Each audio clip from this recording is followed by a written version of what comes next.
개들 거짓말쟁이 요한계시록 22장 15절 말씀입니다. 개들과 점설가들과 음행하는 자들과 살인자들과 우상 숭배자들과 및 거짓말을 좋아하며 지어내는 자는 다 성 밖에 있으리라. 아멘. 요한계시록은 1장 예수 그리스도의 계시라 이렇게 했습니다. 2장 3장에는 7교회 7등잔대에 대한 이야기가 있죠. 다 이기는 자는 보상을 내려주신다라는 그런 말이 있고, 그래서 성령이 교회들에게 하시는 말씀을 귀 있는 자들은 들을지어다 이렇게 말씀하고 있습니다. 4장 5장에는 내생물 24장로 하늘 예배에 대한 이야기가 있습니다. 6장부터 9장에는 7인 7나팔에 대한 이야기죠. 11장에는 두 증인 두 감람나무 두 등잔대에 대한 이야기가 있습니다. 14장에는 14만 4천 명 순결한 신부에 대해서 이야기합니다. 16장부터 18장에는 7대접 음료 짐승 심판에 대한 이야기죠. 19장에는 어린 양의 혼인잔치 8절에 세마포 준비에 대해서 나와 있죠. 20장에는 영 안에서 첫째 부활에 동참한다 생명책에 기록된다는 말씀이 있습니다. 21장 22장에는 새 예루살렘 생명나무 주님을 기다림 아멘 이렇게 나와 있는 말씀들입니다. 요한계시록 특별히 21장 22장에는 우리가 이제 소위 말하는 천국에 대한 이야기입니다. 천국에 대한 이야기를 저 머나먼 천국이 아니라 지금 우리와 함께 있는 천국이다 라고 먼저 생각을 하고, 그리고 이렇게 생활하던 사람들이 저 머나먼 천국도 이제 가게 되는 거죠. 그래서 우리가 이 땅에 살면서 교회라고 하는 천국을 그리워하고 생각하다가 주님 만날 때 이제 진짜 천국에 올라가는 그런 삶을 살게 됩니다. 여기도 뭐 진짜 천국이죠. 사실 하나님의 나라가 말씀의 나라고 영의 나라니까 여기서도 말씀의 나라, 영의 나라에 우리가 살게 되면 그게 천국이죠. 왜냐하면 시공간을 초월하니까 하나님은, 그러니까 시간과 공간을 초월하니까 그 나라에 가서도 시공간이 초월된 거죠. 여기서도 시간과 공간이 초월된 삶을 우리가 영적으로 살게 되면 그것도 천국이 되는 것입니다. 요한계시록 21장에는 특별히 새 예루살렘에 대한 이야기를 자세하게 설명하고 있습니다. 그러니까 울타리죠. 이렇게 울타리를 친 그 새 예루살렘을 잘 설명하고 있는 그런 내용입니다. 그리고 이제 22장에는 그 울타리 안에 이제 주인이 누구냐, 어린 양 대신 예수님이 주인이다 해서 그 어린 양 예수님을 잘 소개하는 내용들이 있습니다. 그래서 요한계시록 21장은 새 예루살렘, 22장에는 어린 양을 잘 설명하는 그런 내용입니다. 자, 요한계시록 22장 1절 말씀입니다. 또 그가 수정같이 맑은 생명수의 강을 내게 보이니 하나님과 및 어린 양의 보좌로부터 나와서 라고 했습니다. 어린 양의 보좌로부터 흘러나오는 생명수에 대한 이야기입니다. 길도 성령이고요, 그리고 그 물도 성령님이십니다. 그러니까 성령을 우리가 빼놓고 예수님을 이해할 수는 없는 거다라는 거죠. 요한계시록 22장 2절 말씀해 보니까 길 가운데로 흐르더라. 강 좌우에 생명나무가 있어 12가지 열매를 맺되 달마다 그 열매를 맺고 그 나무 잎사귀들은 만국을 치료하기 위하여 있더라. 실제로 하늘나라에 치료가 있어서 그런 말을 하는 게 아니라 예수님을 소개하는, 그 나무를 소개하는 거죠. 생명나무를 소개하는 그런 이야기입니다.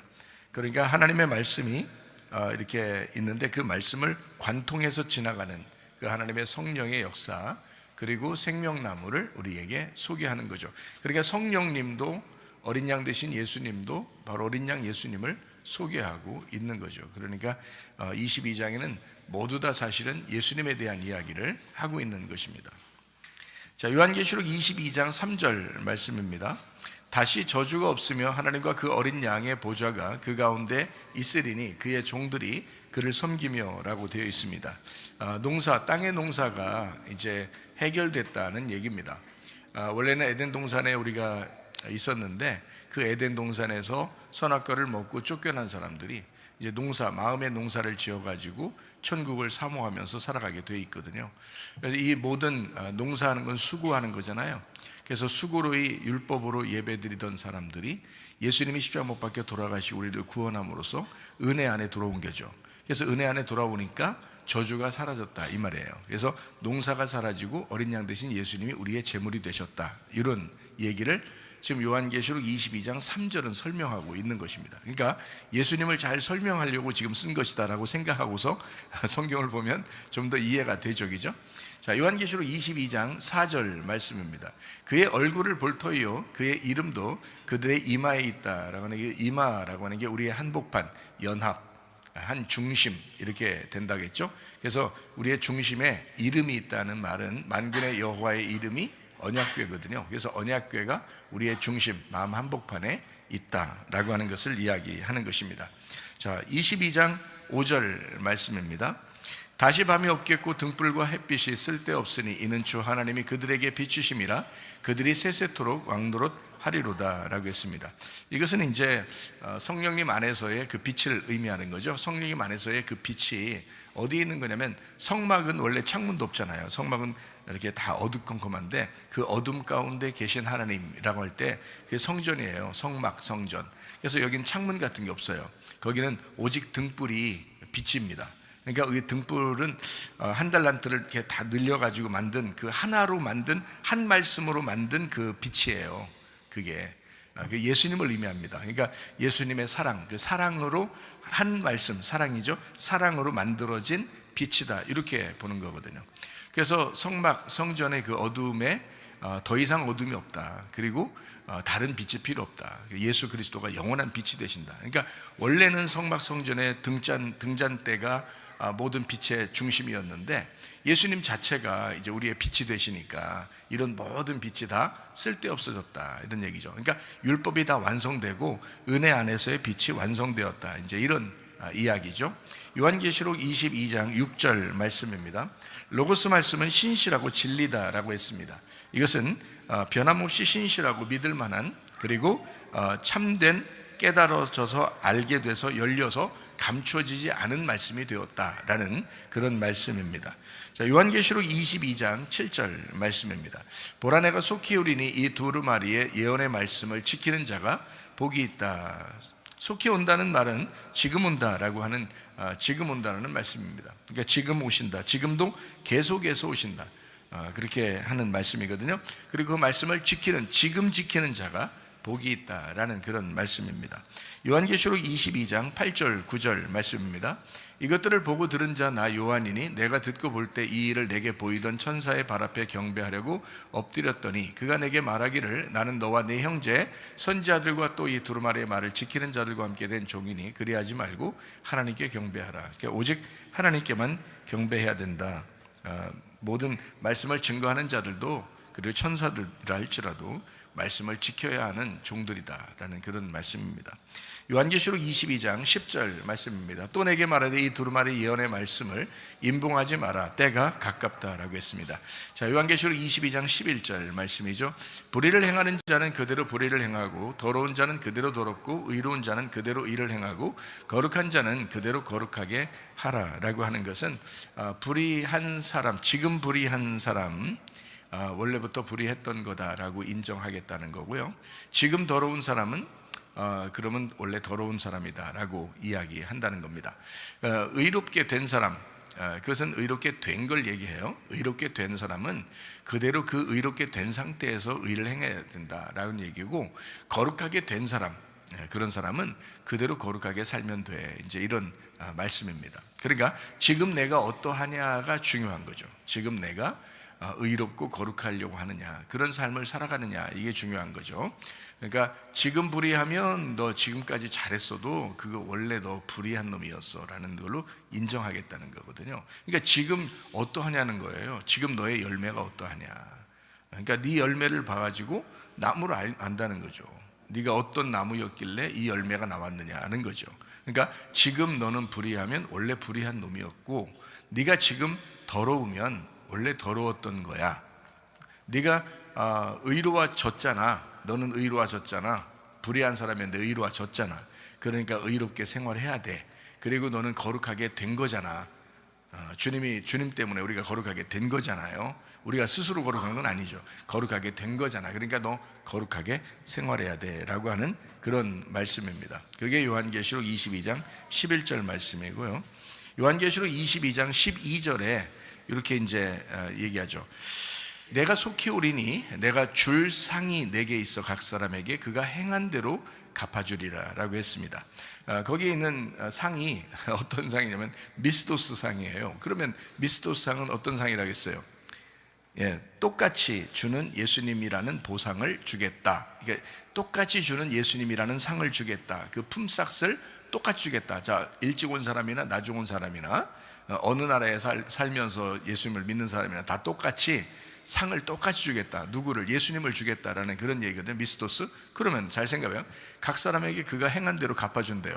그러면 여기서 이제 우리가 걸려 넘어지는 게 뭐냐면 우리가 뭔가 열심히 하면 그만큼 한 대로 갚아주는 거 아닌가? 라고 생각한다는 거죠. 근데 여기서 갚아준다는 그 앞에 상이 있는데 그 상이 미스토스 상인데요. 똑같이 주는 상인데요. 그러니까 이 행한 대로 너희들 갚아준다라는 이 행함이 어떤 거겠어요? 예수를 믿는다는 행함이란 말입니다. 그러니까 예수를 믿는다는 행함. 그러니까 너 믿으면 똑같이 그 상이 오는 거야. 그러니까 믿은 대로, 너 행한 대로 그대로. 믿음은 행함이 따라야죠. 행함은 믿음이 있는 거죠. 그래서 행함과 믿음이 같이 있는 그 진짜 믿음 있잖아. 그거대로 갚아줄 거야. 이렇게 이야기하는 거죠. 그렇게 생각하면 이해가 되죠. 요한계시록 22장 13절 말씀입니다. 난 알파와 오메가요, 처음과 마지막이요, 시작과 마침이다 라고 했습니다. 이거 굉장히 중요하다고 그랬죠. 왜냐하면 성경이 처음과 끝이 다 예수님으로 이루어졌다 했습니다. 하나님 말씀은 그래서 처음에 이제 성경이 이제 구약에서 율법을 얘기한다면 신약에서는 은혜를 얘기한단 말이에요. 그래서 율법과 은혜가 같이 있는 거예요. 그러니까 은혜가 따로 있는 게 아니고 율법 안에서 은혜를 발견해야 된다. 그러면 이것이 이제 다시 알파가 되는 거예요. 그래서 알파가 오메가가 되면 오메가가 다시 알파가 된다는 거예요. 그래서 머리가 꼬리가 되면 꼬리가 다시 머리가 된다는 거죠. 그래서 모세가 지팡이 짚고서 산에 올라갈 때 머리를 들고 올라갔죠. 지팡이 머리를 들고 올라갔는데 노니까 어떻게 해요? 뱀이 됐죠. 뱀 꼬리를 잡으라 그랬죠. 꼬리를 잡았더니 그게 머리가 된 거예요. 그러니까 머리는 꼬리가 되고 꼬리는 다시 머리가 된다는 거죠.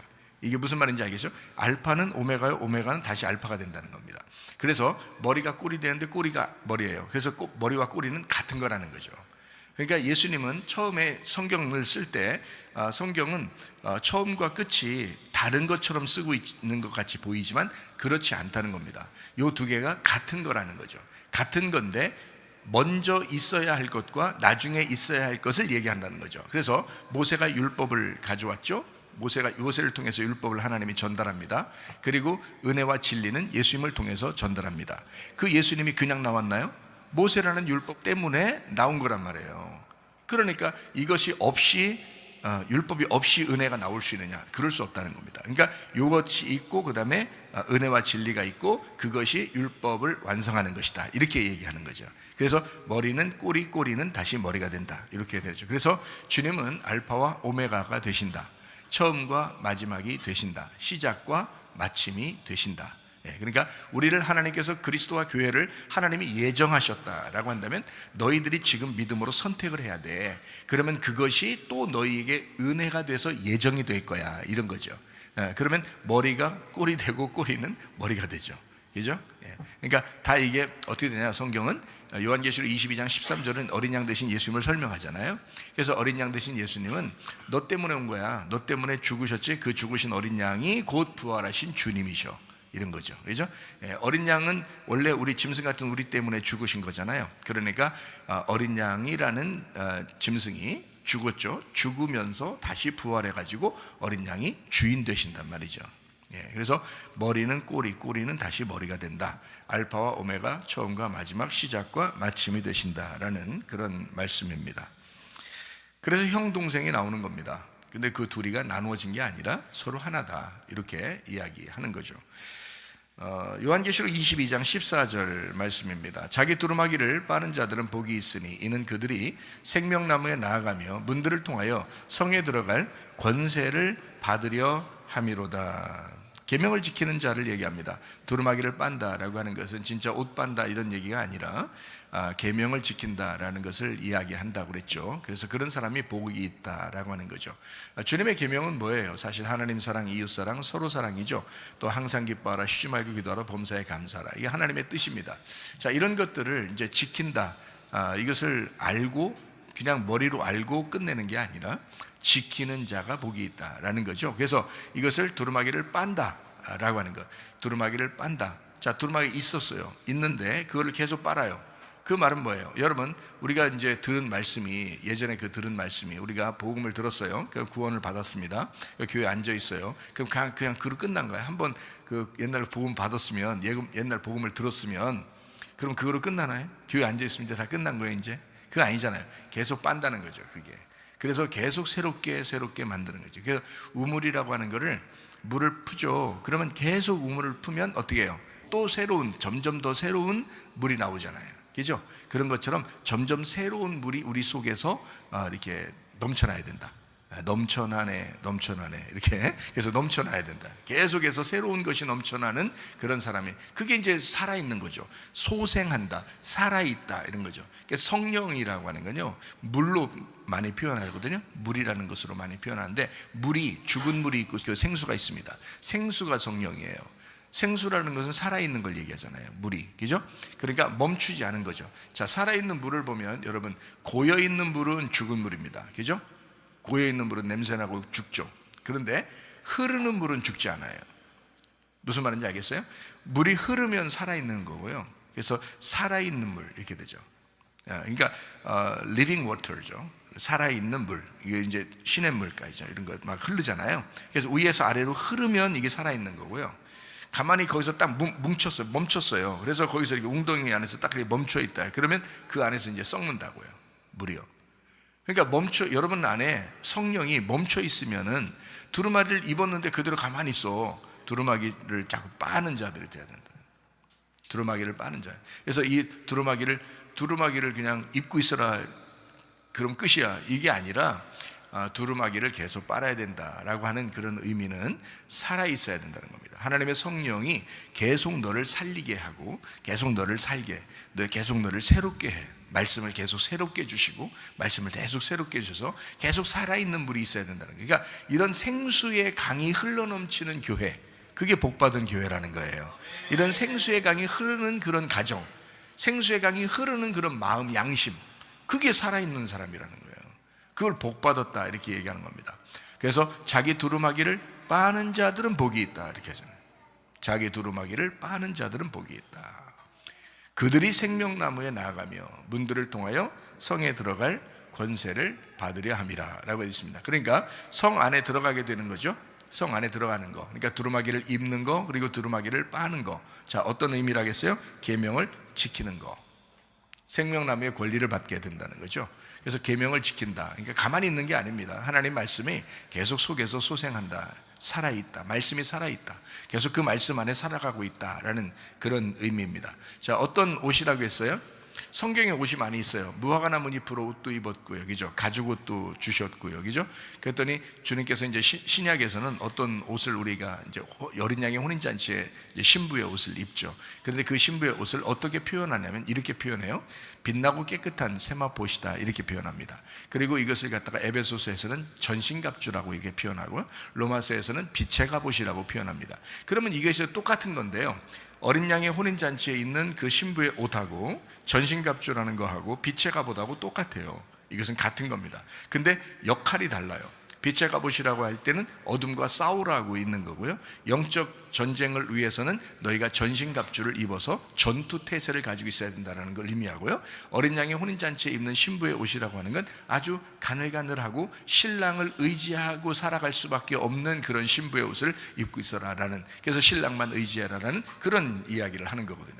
그러니까 똑같죠. 우리가 신랑을 의지하는 것이 전투하는 거고요, 영적 전쟁, 세상과의 전쟁, 이 세상이라는 어둠과의 전쟁, 이러니까 빛이 있어야 되겠죠. 그래서 빛의 갑옷, 전신갑주, 어린 양의 혼인잔치의 신부의 옷, 이렇게 이야기하는 것입니다. 자, 그런 옷을 가지고 있어요. 그러면 그 옷이 가만히 있는 게 아니라 계속해서 이 두루마기를 빨아야 된다. 그래서 계명을 지키는 자, 이 말씀이 계속 소생하는 자, 그런 사람이 살아있는 것이다 라고 이야기하는 것입니다.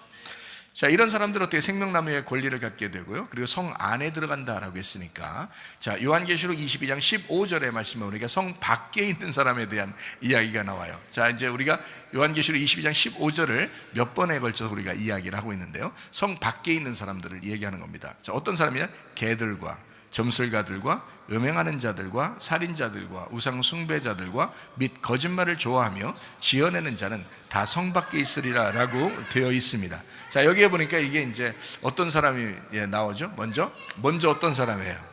개예요. 그러니까 개 같은 것들은 다 이제 천국 가기 어려운 거죠. 성 밖에 쫓겨나게 되는 것입니다. 성 안에 들어가는 사람은 어떤 사람이라겠어요? 생명나무의 권리를 갖는 사람이죠. 어떤 사람이라 했어요? 두루마기를 빠는 자들이라고 했죠. 그런데 이제 빛의 갑옷이라고 그랬고 전신갑주라고 그랬고요. 어린 양의 혼인잔치의 신부의 옷이라고 그랬죠. 그죠? 자, 무슨 말인지 알겠죠? 그러니까 신부의 옷이 어떻게 빛나고 깨끗한 세마포시예요. 흰 옷이라고요. 빛나고 깨끗한 흰 옷이래요. 그 흰 옷, 왜 흰 옷이라고 했다고요?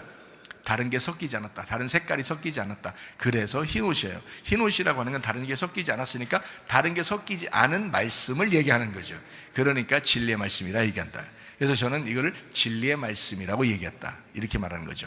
그러니까 우리 교회만 그런 말씀을 증거해야 되는 게 아니고 모든 교회가 사실은 흰옷을 입혀줘야 되죠. 흰옷이라는 말씀을 증거함으로써 그 흰옷과 같은 옷을 사람들이 입도록 해줘야 된다는 거죠. 그게 빛나고 깨끗한 세마포시다. 그래서 진리의 말씀만 증거하면 그러면 옷은 자동적으로 입혀진다. 성령은, 그 진리의 성령은 자동적으로 받게 된다, 이런 거죠. 그러니까 진리의 말씀이 무엇인가를 깨닫고 얘기해야지 무조건 은혜 하면서 율법에 대한 걸 전혀 모르면서 그냥 은혜 하면서 복음 하면서 그냥 했다고 해서 복음이 되는 게 아니고요.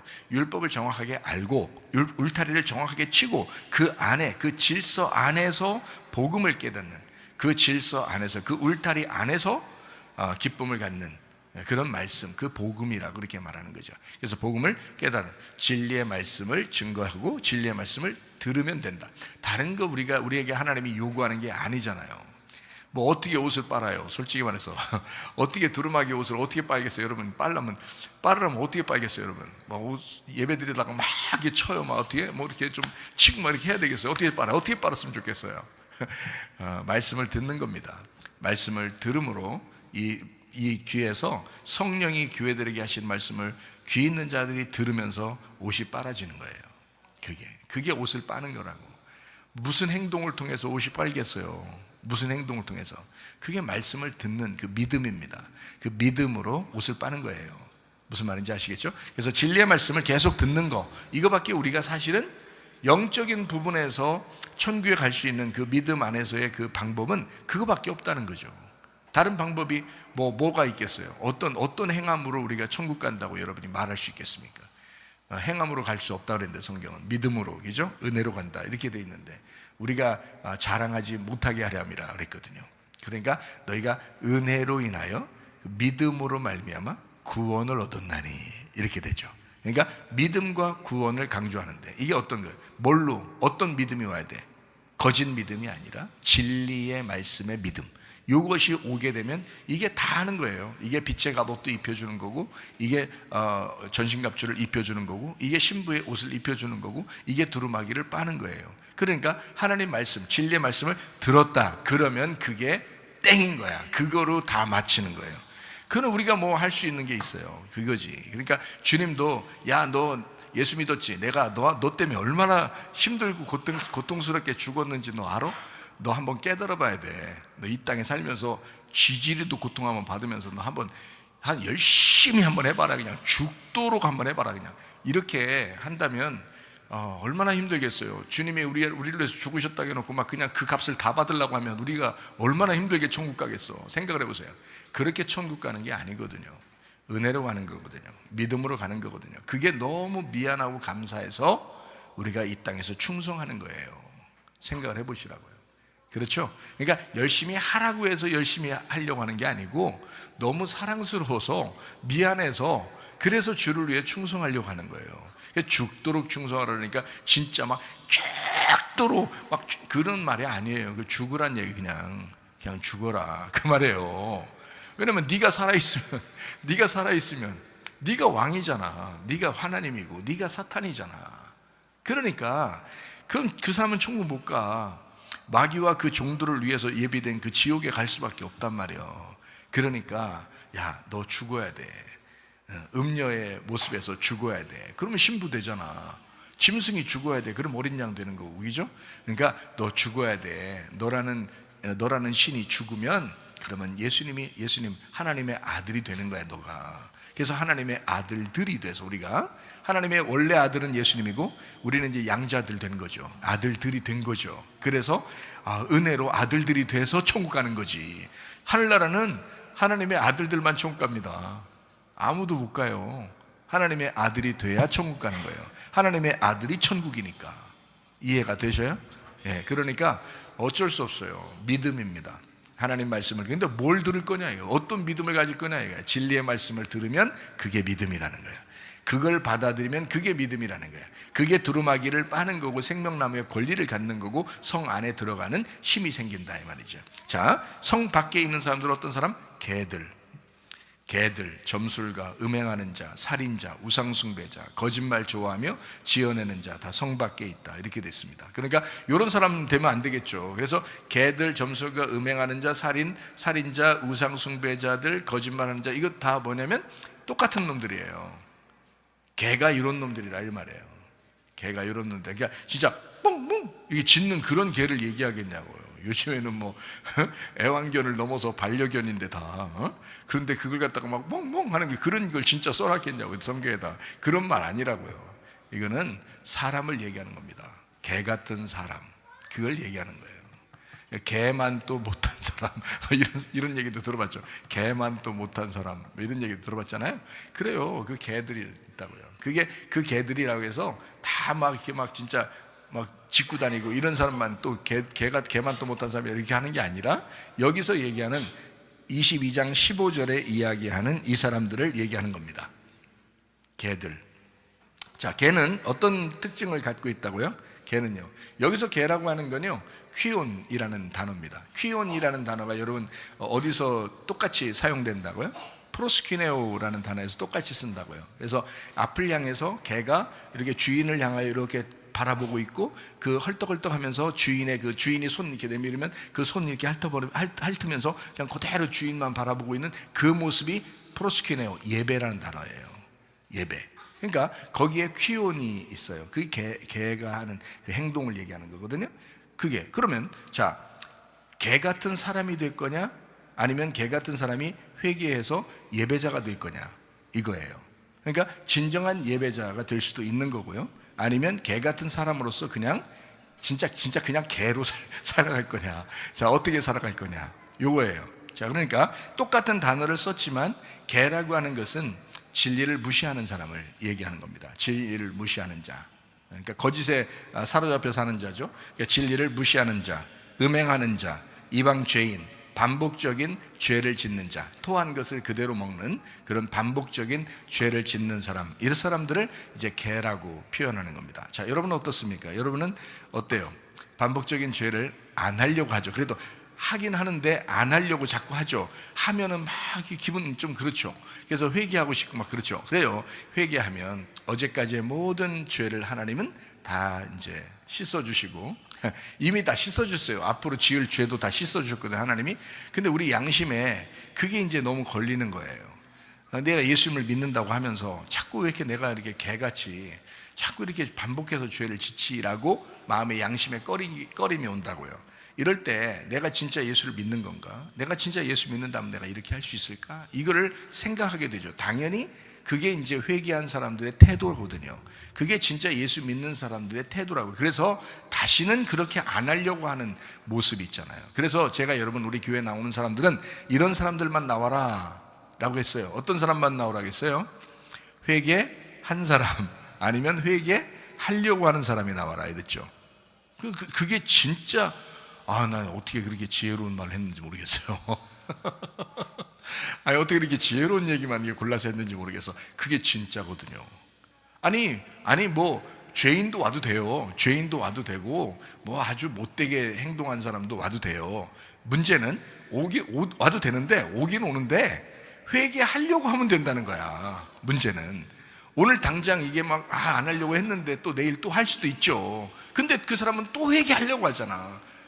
뭐 계속 하겠냐고. 오늘 안 하겠지. 그렇게 진짜 그러니까 진심으로 내가 회개하려고 하는 그 사람은 교회 와도 된다는 거죠.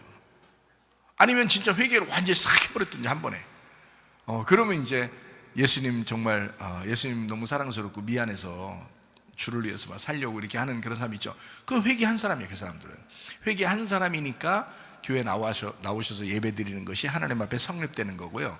그리고 죄인들이 회개하려고 할 때 그때 예배가 성립되는 것이거든요. 그래서 회개하려고 오든지 아니면 회개한 사람들만 오든지 그렇게 돼야 돼요. 교회라고 하는 거는 아무나 막 와서 막 난장판 피고 막 교회 멀쩡히 다니는 사람들까지 막 유혹하고 막 넘어뜨리고 그냥 마귀 자식 만들고 더 배나 지옥 자식 만들고 막 이렇게 만들고 그런 사람이 오면 큰일 나는 거예요. 그런 사람 잘못 만나면요 그냥 나가 떨어져요. 그런 사람 만나면 안 돼. 그러니까 딱 두 종류만 와야 돼요. 회개한 사람 아니면 회개하려고 하는 사람. 자, 반복해서 죄를 짓는데 그 사람이 이제까지 우리가 반복해서 죄를 지었어요. 그리고 앞으로도 또 그렇게 조금씩 질 수도 있어요. 뭐 자주는 아니지만 자꾸 질 수도 있어요. 그런데 그것에 대해서 양심의 꺼림을 갖고 그리고 하나님 앞에 회개하는 마음을 가지고 있는 사람은 교회의 성도예요. 하나님이 그 사람을 기쁘게 여기신다고요. 아니 생각해 보세요. 자, 아들이나 딸이 여러분 잘못할 때가 있었어요, 없었어요? 부모가 생각할 때 잘못할 때 있어요, 없어요? 있어요. 근데 부모들이 한 번 딱 잘못하니까 어때요? 여러분 한 번 잘못해 너 다시는 그러지 마. 너 한 번만 더 그래봐. 너 아주 그냥 우리 집에서 호적 판다. 이렇게 글쎄 얘기도 하는 사람이 별로 없지만 얘기를 했다 할지라도 호적 진짜 파요? 두 번째 죄 지니까 막 호적 파버리고 막 이러는가요? 세 번째 죄 지니까 문 싹 다 걸어 잠그고 열쇠 다 바꾸고 막 저기 집에 들어오는 번호 다 바꾸고 이러나요? 그러지 않아요. 세 번 저기 또 잘못했어요. 그러면 다시는 그러지 마 이런다고요. 안 그럴게. 다시는 안 그래. 또 그런단 말이에요. 네 번째 오면 어때요? 또 혼내죠. 혼내는데 다시는 그러지 마 하고서 또 용서하잖아요. 다섯 번째 어떻게 해요? 또 와요. 너 왜 그러냐? 이게 꼴통이냐? 어떻게 된 거야?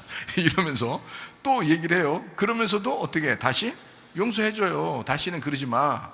그런단 말이에요. 또 그 다음에는 진짜 너 다음번에 한 번만 더 그러면 너 가만 놔둬. 이러면서 또 용서해야 하네요. 용서한다고요. 그거 어떡할게요, 그거 어떡할게요. 자식인데. 그래서 용서한단 말이에요. 자, 우리들, 여러분 부모들이 여러분이 그렇게 잘못해도 또 용서하고 또 용서하고 또 용서하잖아. 우리 하나님 어떻겠어? 우리 하나님 마음이 여러분보다 뭐 못하겠어? 여러분보다 막 옹졸해? 가지고 우리는 또 용서하고 또 용서하고 그러는데 하나님한테 그걸 잘못 걸리면 그냥 완전 작살, 두 번만 잘못해봐라 그냥 싹 작살난다 이렇게 생각하는 거예요? 아니죠. 하나님은 더 용서하시는 분이에요. 우리는 인간으로 태어나서 살아가는 동안에 늘 우리가 죄 가운데 노출되어 있다고요. 이해가 돼요? 대신 우리는 뭐가 있느냐? 그 주님을 믿었어요. 예수님, 어린 양 예수님을, 그 피를 우리가 믿었다고요. 그렇기 때문에 그분에게 너무 미안하고 죄송스러워서라도 우리가 안 하려고 하는 거죠. 회개하려고 하는 거죠. 진짜 예수를 믿으면 회개가 나오게 돼 있다고요. 그래서 진짜 회개해서 안 하든지 아니면 진짜 안 하려고 계속 그러든지 그런단 말이에요. 그러면 되는 거예요. 주님 용서하십니다. 이미 용서하셨어요. 우리를 예수님이 십자가 못 박혀 돌아가시면서 이미 다 용서하셨어요. 과거나 현재나 미래의 모든 죄가 다 용서됐죠. 그러나 우리가 그것을 그 주님을 선택하지 않고 그 어린 양 대신 예수님을 선택하지 않고 내가 반복해서 죄를 짓는 개처럼 살아가고 있지 않느냐. 그것을 이렇게 성경에서 이야기하는 것은 너희들 진짜 개처럼 살다가 지옥 가라는 말이 아니고 이렇게 쓴 것은 너희들 이런 사람들이 있으니 이 사람들은 성 밖으로 나가게 되는 것이니 이렇게 살지 말아라. 회개해라. 다시 돌아와라 라고 말씀하는 거죠. 그럴 목적을 가지고 이 성경이 쓰여진 거란 말이에요. 이해가 되시겠죠? 얼마나 좋은 말씀이에요. 그래서 개들이라고 하는 것이 성경에 나와 있는데 진리를 무시하는 자들을 이야기하는 것이다 라고 말하는 것입니다. 자, 그 다음에 점술가들입니다. 이 점술가라고 하는 것은 약을 파는 자라는 것을 이야기합니다. 약을 파는 자. 근데 정상적인 약을 파는 게 아니라 치료의 약을 파는 게 아니라 세상의 약을, 그러니까 더 악화시키는 약을 파는 그런 자들을 얘기한다. 그래서 더 율법에 매여서 살게 하고 더 뭔가 억압되어서 살게 하고 뭔가 좀 방종해서 또 살게 해서 그냥 뭐 은혜 하면서 막 방종하게 만들어버리고, 율법 하면서 뭔가 확 올가매서 막 살아가게 만드는, 이 모든 것이 다 잘못입니다. 그런 약을 먹으면 안 된다는 거죠. 그렇게 먹이는 자를 점술가들이라 라고 이야기하는 것입니다. 그러니까 우리는 정상적으로 구약 신약을 정상적으로 먹고 우리 영혼이 치료받고 회복하고 구원받는 그런 이제 약을, 제대로 된 약, 진리의 약을 우리가 먹어야 될 줄로 믿습니다. 자, 요한계시록 21장 8절 말씀입니다. 똑같은 말이죠. 두려워하는 자들과 믿지 아니하는 자들과 흉악한 자들과 살인자들과 음행하는 자들과 점술가들과 우상 숭배자들과 거짓말하는 모든 자들은 불과 유황으로 타는 못에 던져지리니 이것이 둘째 사망이다 라고 되어 있습니다. 자, 두려워하는 사람이 어떤 사람이라고요? 믿지 않는 사람이다. 자, 믿지 않고 두려워하니까 어때요? 사람이 흉악해지고 이렇게 살아가게 된다라는, 음란하고 또 우상숭배하고 거짓말하고 똑같은 얘기입니다. 그런 사람은 불과 유황으로 타는 그런 둘째 사망에 가게 된다라고 했습니다. 자, 22장 15절에 또 살인자가 나옵니다. 개의 종류 중에서 우리가 살인자라고 하는 것을 우리가 보게 되면, 이 살해하다, 살인자라고 하는 것, 이게 끊어내는 자를 얘기하는 거거든요. 분리한다, 끊어내는 자를 얘기하는 거거든요. 자, 살인하지 말고 살해당해야 된다는 거죠. 성경적으로 무슨 말이냐면, 자, 내가 다른 사람을 살해하는 게 아니라 내가 살해당하는 거죠. 자, 스데반하고 바울, 사도 바울 되기 전에 사울이 있었습니다. 스데반하고 사울이 있었는데 누구는 살해당하고 누구는 살인했습니다. 자, 어떻게 됐나요? 살해당한 사람이 스데반이죠. 살인한 사람이 누구예요? 사울이죠. 자, 여러분 어떤 사람 되기를 원하십니까? 자, 죽이는 사울 되고 싶어요? 죽는 스데반이 되고 싶어요? 죽는 스테파노, 이 스데반, 죽는 스테파노, 이 면류관이거든요. 주님이 주시는 그 보상, 면류관이라는 이름이에요. 그 스테판이 되면 죽는 사람인데, 살해당하는 사람인데 주님의 면류관이 된다는 거지, 이게. 그렇죠? 근데 사울이라는 사람은 죽이는 자잖아요. 살인자라는 거예요. 끊어내는 자잖아요. 이것이 이제 주님 만나가지고 바뀌잖아요.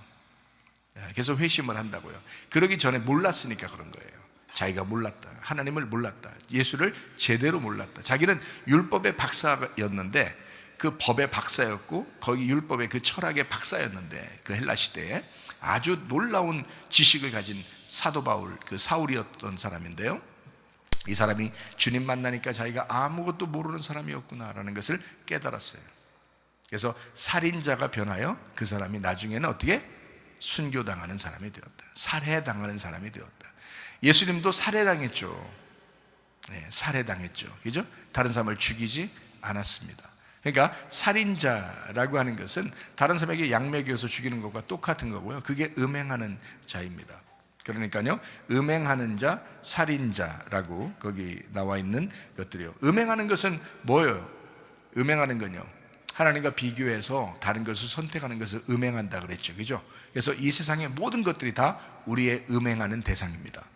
하나님하고 비교해서 다른 모든 걸 선택해버리면 어떤 걸 선택해도 다 음행하는 거가 되는 거예요. 그러면 여러분, 우리가 음행하지 않는 사람이 어디 있어요? 그러면 다 음행하는 사람. 그 음행하는 사람을 여자로서 뭐라 그래요? 음행하는 여자, 뭐라 그래요? 음녀라고 그러죠. 성경 요한계시록에서 음녀가 자주 나오는 거예요. 누굴 얘기하는 거겠어요? 밖에 지나다니는 어떤 사람 얘기하는 거예요? 아니에요. 너를 얘기하는 거예요. 바로 나를 얘기하는 거고 너를 얘기하는 거예요. 그러니까 이게 음녀라는 거죠. 음행하는 여자.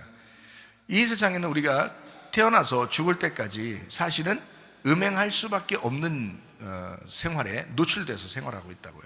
그러니까 음녀가 될 수밖에 없는 사람이에요. 그러니까 하나님은 우리를 어떻게 구원해서 네가 음녀의 생활을 할 수밖에 없었지만, 자, 나를 만나서 회개하고 신부가 돼야 된다라고 끌어들이는 거예요. 신랑 되신 예수님이 우리를 신부로 만들려고 하는 거잖아요. 그걸 구원이라 그렇게 말하는 거고, 그죠? 땅에서 태어난 네가 육체로 태어났잖아. 육체로 태어났다면 그게 음녀지 뭐야. 그런데 영으로 말씀으로 다시 태어나. 그럼 그걸 거듭남이다 라고 얘기하는 거죠. 그죠? 땅에서 태어난 네가 하늘에서 다시 태어나게 되는 거다. 이걸 거듭남, 중생, 구원받았다 라고 얘기하는 거죠. 그러니까 회개밖에 길이 없습니다. 회개하면 됩니다. 그러니까 이 세상에 우리가 살면서 예수 그리스도를 선택하는, 꾸준히 선택하는 그 믿음, 이것이 진정한 믿음이다. 그것을 계속해서 요구하는 거죠. 자, 교회에 오면 그거를 계속 요구해 주는 겁니다. 그래서 그런 말씀을 계속 전달해 주죠. 그죠? 그러니까 땅에 있는 것들을 선택하지 말고 네가 하늘에 있는 것들을 선택하고 계속 선택하는 쪽으로 이렇게 이쪽으로 와야 된다. 신부의 쪽으로 와야 된다. 음녀인데 신부로 와야 된다라고 해서, 그러니까 여기서 넉넉고 어떤 사람은 어떻게 해요? 나 구원받았어. 몇 월 며칠 언제 내가 구원받았거든? 그럼 이제 그 사람이 이제 막 방종하기 시작하면요, 한도 끝도 없어요. 그죠? 왜냐면 계속해서 주님의 신부로서 살아야 되는데, 아니 자기가 구원받았다고 하고 그리고서 이제 그 다음부터는 이제 뭐 어떻게 해도 괜찮다고 생각하니 말이에요. 그러면 이 사람이 어떻게 주님 안에서 구원받았다고, 어떻게 회개했다고 어떻게 말할 수 있겠습니까? 이거를 말할 수 없죠. 그러니까 주님은 이것을 끌어들여서 끝까지 끌어들이길 원하시는 거예요. 우리가 죽을 때까지 끝까지 데리고 가기를 원하시잖아요. 그러니까 우리가 주님과 보조를 맞춰서 함께 계속 우리가 죽을 때까지 같이 가는 거예요. 이걸 동행이라 그러는 거예요. 그렇게 동행하며 사는 사람들이 구약의 에녹과 노아였습니다. 에녹과 노아는 하나님과 동행하였다. 끝까지 같이 가는, 여호수아 갈렙처럼 말이에요. 끝까지 하나님과 동행하는 그런 사람, 말씀과 끝까지 동행하는 사람들, 이거를 구원이라고 얘기하는 거거든요. 그러니까 음행하는 것이 무엇인지 알겠죠? 음행하지 말고 신부가 돼야 된다. 신부는 특징이 뭐예요? 음행하지 않으니까 반대로 거룩한 것을 얘기하는 겁니다. 거룩한 사람. 그래서 거룩하면 신부라고 그러고요, 음행하면 음녀라 그러는 것입니다. 자, 음녀에서 벗어나서 신부 되시기를 바라고요, 여러분 음행하는 것에서 벗어나서 거룩하게 되어주시기를 바랍니다. 자, 그러니까 개들은 어떤 거라고요? 점술가라고요. 점술가는 어떤 거라고요? 음행하는 거라고요. 음행하는 건 어떤 거라고요? 살인하는 거라고요. 그게 하나님과 분리를 가져온다고요. 예. 그래서 하나님과 떨어져 나가는 그런 삶, 교회하고 떨어져 나가는 그런 삶, 이게 살인이라고요. 그게 살인이라고. 자, 그래서 이제 우상숭배자들이 있죠. 살인하는 사람도 있고 우상숭배자들이 또 있죠. 이 우상숭배자들이라고 하는 건요, 어떤 단어냐면 에이돌로라트레스라는 단어라고 있어요. 우상숭배라고 있어요. 에이돌론, 형상, 우상에서 나온 단어예요. 이게 에이도스, 보인다, 형상, 형태, 에이도, 본다에서 온 단어예요. 그러니까 결국에는 뭐예요? 보이는 거예요. 보이는 게 다 우상이라는 거죠. 그러니까 우상 숭배하는 거하고 뭐하고 똑같은 거예요. 여기서 지금 요한계시록 22장 15절에 어떤 거하고 똑같아요. 음행하고 우상 숭배하고 똑같죠. 그죠? 형태가 똑같잖아요. 왜냐하면 우상 숭배라고 하는 건 보이는 걸 예배하는 거거든요. 보이는 걸 믿는 거예요. 그게 우상 숭배고, 음행하는 건 뭐예요? 하나님하고 비교해서 다른 걸 다 선택하는 거잖아요. 그 음행이잖아. 그러니까 간음과 똑같죠. 그죠? 그러니까 성경에 간음하는 여자, 실제로 육체적으로 간음한 여자를 예수님이 만나도 그 사람을 정죄하지 않는다. 그 말이 아니었으니까. 간음이라는, 음행이라는 말이 그 말이 아니었거든요. 그래서 성경은 잘못 보면은 바리새인처럼 되는 것입니다. 성경은요. 그러니까 성경을 볼 때 잘못 얘기하면 바리새인처럼 얘기할 수밖에 없는 거예요. 왜냐면 성경에 그렇게 써 있잖아 이러는 거죠. 성경에 그렇게 써 있어도 예수님이 왜 정죄하지 않았는지를 알아야죠. 왜 정죄하지 않았는가라고 하는 것은 그 말을 하려고 했던 게 아니고, 물론 그것도 하지 마라 했죠. 예수님이 그것도 하지 마라. 근데 원래 예수님이 십자가 못 박혀 돌아가시기 위해서 오시는 것은 인간 자체를 구원하기 위해서잖아요. 인간 자체를. 그래서 인간 자체가 음행이야. 인간 자체가 육체고 인간 자체가 간음하는 사람들. 뭐냐? 하나님하고 비교해서 다른 걸 다 선택하고 살려고 하는 사람들이잖아. 인간이라는 게 그거를 간음이라고, 음행이라고 표현한 거잖아요. 그러니까 거기에서 벗어나게 만들려고 예수님이 죽으시는 거라고요. 십자가 못 박혀 돌아가시면서 내가 너를 입고 죽는 거야. 내가 너라는 육체를 입고 내가 죽는 거야. 말씀이신 그분이 육체를 입고 오셨다고요. 왜? 죽으려고, 육체를 죽이려고. 무슨 말인지 알겠어요? 육체를 죽이려고 왔다고요. 그러니까 그게 왜 거기에 있느냐? 다시는 간음하지 마라 라고, 음행하지 마라 라고 이야기하는 것, 겉으로 보이는 것도 너희가 잘 해야 된다 라는 얘기지만, 사실 원래 속뜻은 뭐라고요? 네가 하나님과 비교해서 다른 걸 선택하고 사는 거다. 그러면 가늠한 여자가 잡혀왔을 때 가늠한 여자에게만 얘기하겠어요, 예수님이? 아니면 주변 사람들에게 다 얘기하겠어요? 주변 사람들에게 다 얘기하고 싶은 거야, 예수님 입장에서는. 그렇죠? 왜냐면 주변 사람들이 다 뭐하고 있으니까? 음행하고 가늠하고 있잖아요. 그래서 예수님이 주변 사람들에게 다 뭐라면 죄 없는 놈이 한번 쳐봐라 그렇게 한 거예요. 그래서 똑같은 놈 아니냐 니네가 지금. 똑같은 놈인데 죄 없는 놈이 한번 쳐봐. 그러니까 다 놓고 간 거예요. 만약에 거기서 깨달았으면 예수님한테 그 돌을 갖다 딱 놓고 그 자리에서 가늠한 여자랑 같이 무릎 꿇고 있었어야지. 그러면 구원받아요, 그 사람들을. 근데 한 명도 구원 못 받았습니다. 다 도망가 버렸어요. 그냥 가늠한 여자만 도망갈 수 없어서 옷을 입혀줘야 도망가지. 옷도 안 입혀놓고 그냥 거기다 꿇어 앉혀 있으니 그게 도망갈 수 있겠냐고. 그래서 자기가 다 벗겨진 상태, 자기가 다 드러난 상태라면, 옷이 벗겨졌단 말은 다 드러났단 말이거든요. 자기 죄가 다 드러난 거예요. 자기 알몸이 다 드러났다. 자기 죄가 다 드러났다 이거예요. 더 이상 도망갈 데가 없어요. 감출 수가 없어요. 이런 사람은 구원받습니다. 그런 사람은. 그러니까 그걸 뭐라고 하냐? 자기의 몸을 다 드러내고 내 죄를 다 까발리고 난 이런 놈입니다라고 싹 주님께 그렇게 내가 다 그렇게 내 자신을 내보이면, 그러면 그게 회개라고 그러는 거예요. 주님, 저는 이런 사람입니다. 저는 이런 가늠한 여인처럼 내가 진짜 나 자신을 다 까발립니다. 나는 이런 사람입니다 라고 자기를 다 드러낼 때, 감추인 것이 하나도 없을 때, 그 진리 가운데 있을 때, 이러면 회개란 말이에요. 그걸 회개라 그런다고요. 그런 사람들이 그걸 잘 안 해. 회개를 잘 안 한다고요. 자꾸 감춘다고요. 뭘 이렇게 자꾸 싸서 이렇게 자꾸 감춰. 이렇게 싸구려 인생 되는 거예요. 자꾸 이게 자꾸 싸. 비싸야 되는데 자꾸 싸. 그러면 안 돼.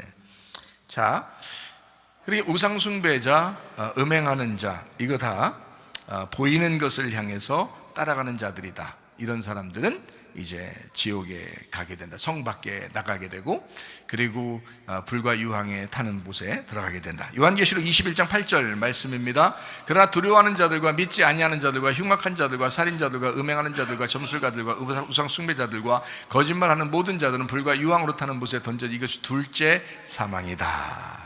첫째 사망, 선악과 먹고 첫째 사망이 있었던 사람들이 예수님과 함께 더불어 첫째 부활에 동참했거든요. 그런데 첫째 부활에 동참하지 않은 사람들은 한 번 더 죽어요. 그게 바로 둘째 사망이라는 겁니다. 그러니까 육체 가운데 사는 사람은 둘째 사망에 거하게 된다. 우리가 영적으로 다시 돌아와야 된다. 회개해야 된다. 거듭나야 된다. 그러면 둘째 사망이 우리에게 없죠. 자, 요한계시록 22장 15절 말씀입니다. 자, 거짓말하는 자, 거짓말 좋아하며 지어내는 자는 다 성 밖에 있으리라 라고 했습니다. 자, 거짓말 즐겨 행하는 자, 푸시도스라는 단어입니다. 거짓말, 이게 푸시도마이, 거짓말하다, 속이려고 의도하다 라는 말이거든요. 자, 이 말은, 자, 속이려고 하다, 거짓말하다, 이 말을 한번 반대로 생각해봐요.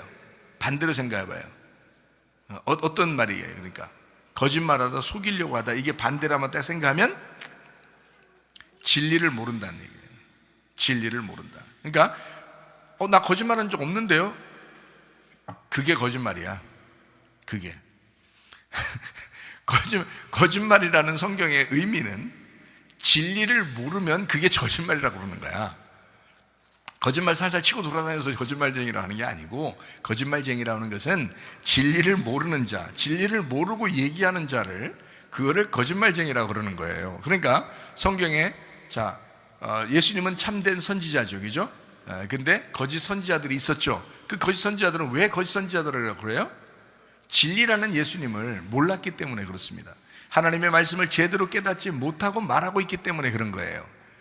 그 사람들은 진리 가운데 있지 않기 때문에 거짓을 말하는데 자기 것처럼 그냥 얘기하고 있다. 진리를 모르는 거예요. 진리를 모르고 얘기하는 거를 거짓말쟁이다라고 얘기하는 거거든요. 자, 이 사람들은 성 밖에 있다 그랬어요. 성 밖에 있다. 자, 봐요. 성 밖에 있는 사람들 특징이 뭐예요? 성 밖에 있는 사람들 특징. 어떤 사람들이 주로, 아니 개들 있죠, 점술가 있죠, 음행하는 자, 살인자, 우상숭배자, 거짓말. 자, 특징 중에 가장 큰 특징은 뭐냐면 음행과 거짓말입니다. 여러분, 제가 옛날에 한번 이런 얘기 한 적 있죠. 귀신 들어가는 사람이 있는데 특징이 뭐냐면 음행한 사람, 음란한 사람에게 귀신이 반드시 들어가게 돼 있다. 그리고 거짓말하는 사람에게 반드시 귀신 들어가 있다라고 제가 얘기한 적이 있죠. 특징 딱 두 가지를 이렇게 꼽으라면 두 가지입니다. 성경에서 귀신 들어가는 특징 두 가지를 뽑으라면 하나는 음란한 겁니다. 하나는 거짓말입니다. 그거는 100% 어떻게 100%예요? 한 그래도 90% 정도, 10%는 아닐 수도 있잖아요. 아니 100%입니다. 그건요 무조건 귀신이 있습니다. 그 사람 속에. 그러니까요 거짓말하는 사람, 음란한 사람, 이 두 가지는 특징이에요. 귀신이 있는 특징. 그러니까 진리에서 벗어나는 겁니다. 진리가 성령이거든요. 진리의 성령이라고 그러잖아요. 진리의 성령. 그래서 거짓 이렇게 되는 거고요. 자, 성령이 뭐예요? 성령이 성령, 거룩한 영이란 말이에요. 그래서 거룩한 영의 반대가 뭐예요? 음란한 거예요. 그래서 성령 그리고 진리의 영, 요거의 반대는 음란 그리고 거짓말 이렇게 되는 거예요. 그러니까 요건 100% 귀신이 들어가 있는 거예요. 거룩한 사람은요, 그리고 진리를 깨닫는 사람은요 100% 성령이 들어가 있는 겁니다. 이게 딱 그 구분이에요. 놀라운 구분이에요. 이거 특징이 그렇단 말입니다. 그래서 우상숭배도 음란이고요, 탐욕도 음란입니다. 반복해서 죄를 짓는 거 다 음란입니다. 살인 음란입니다. 거짓입니다. 그래서 이게 거짓말과 음란은 특징적으로 성 밖에 있는 자들을 얘기하는 겁니다. 자, 요한계시록 22장 14절의 말씀에는 성 안에 있는 사람을 얘기하죠. 성 안에 있는 사람. 성 안에는 어디에 있다는 걸 얘기하는 거예요. 새 예루살렘 성 안에, 새로운 사람 안에, 새로운 교회 안에, 이런 거죠. 그러니까 거룩하게 된, 하나님 말씀을 지키는 그 거룩하게 된 그 사람 안에, 이런 거죠. 그 교회, 그러니까 새 예루살렘 성 안에 있는 것, 이 사람들은 생명나무에 나아가는 권리를 얻는 것이고 자기 두루마기를 빠는 사람이다라는 거죠. 이해가 되시겠죠? 그러니까 요거에 반대가 되는 것은 음란과 거짓말이 특징이더라. 자, 요한계시록 21장 8절 말씀입니다. 그러나 두려워하는 자들과 믿지 아니하는 자들과 흉악한 자들과 살인자들과 음행하는 자들과 점술가들과 우상 숭배자들과 거짓말하는 모든 자들은 불과 유황으로 타는 못에 던져지리니 이것이 둘째 사망이다. 자, 어떤 사람이라는 거예요? 두려워하는 사람이 믿지 않는 사람이고, 믿지 않는 사람이 흉악한 자, 음행하는 자가 점술가, 우상 숭배자, 거짓말하는 자다. 불과 유황에 타는 둘째 사망이다. 자, 뭐의 반대? 진리의 반대, 진리의 영의 반대, 거룩함의 반대, 이런 거죠. 그게 바로 거짓이고 성 밖에 있는 둘째 사망이다. 자, 이것을 이제 한마디로 말하면, 이것을 한 단어로 딱 얘기하면 뭘까요? 한 단어로 얘기하면, 자, 성 밖에 있는 거, 둘째 사망에 가는 거, 어떤 사람이 간다, 딱 한 단어로 딱 얘기해 보세요. 보세요. 음란, 거짓, 이거 대표적인 거라 있잖아요. 그리고 두려워하는 거, 믿지 않는 거, 우상숭배, 다 있잖아요. 자, 이런 것들을 한 단어로 딱 얘기하면 뭘까요? 육체입니다. 육체. 그래서 육체의 열매 가진 사람은 하나님 나라를 유업으로 받지 못한다고 된 겁니다. 그러니까 반대는 뭐예요? 성령입니다. 거룩한 영, 하나님의 영 안에서 사는 것이다. 여러분, 그리스도 예수 안에서 거룩하게 살다 주님 만나시기를 바랍니다. 기도하겠습니다. 한 목소리로 기도합니다. 하나님 앞에, 하나님, 내가 육체로 살지 않게 하시고 거룩한 영으로 살게 도와 주시옵소서. 기도합니다. 우리 하나님 아버지 함께 하시고 사랑하심을 감사합니다. 하나님, 우리가 육체를 벗어버리고 그리스도 예수 안에 거룩한 영으로 살다 주님 만나게 하옵소서. 비염은 떠나갈지어다, 아토피 떠나갈지어다, 위장병 떠나갈지어다, 어지럼증 사라질지어다, 두통은 사라질지어다, 류마티스 관점 떠나갈지어다, 어깨 통증 사라질지어다, 허리 디스크, 목 디스크 떠나갈지어다, 심장병 온전해질지어다, 각종 종양, 암떨이 떠나갈지어다, 감기 몸살 온전해질지어다, 협착증 사라질지어다, 건선피부 온전해질지어다, 이명은 사라질지어다, 자가면역질환 온전해질지어다, 식도염 사라질지어다, 유로석 떠나갈지어다, 우울증, 불면증 환자의 두름불안, 초조 다 떠나갈지어다, 음란, 거짓, 도둑질, 미움, 욕심은 다 떠나갈지어다. 우리 하나님 아버지, 음란하게 살지 아니하고 거짓으로 살지 아니하고 거룩하게 살게 도와주시고 진리 안에 살게 도와주시옵소서. 하나님, 우리가 육체대로 살지 아니하고 하나님의 성령의 사람으로 살다 주님 만나게 하옵소서. 예수님 존귀하신 이름 받들어 기도 올리옵나이다. 아멘. 주님 감사합니다. 우리 하나님 아버지 함께 하시고 사랑하심을 감사합니다. 우리 하나님 도와주옵소서.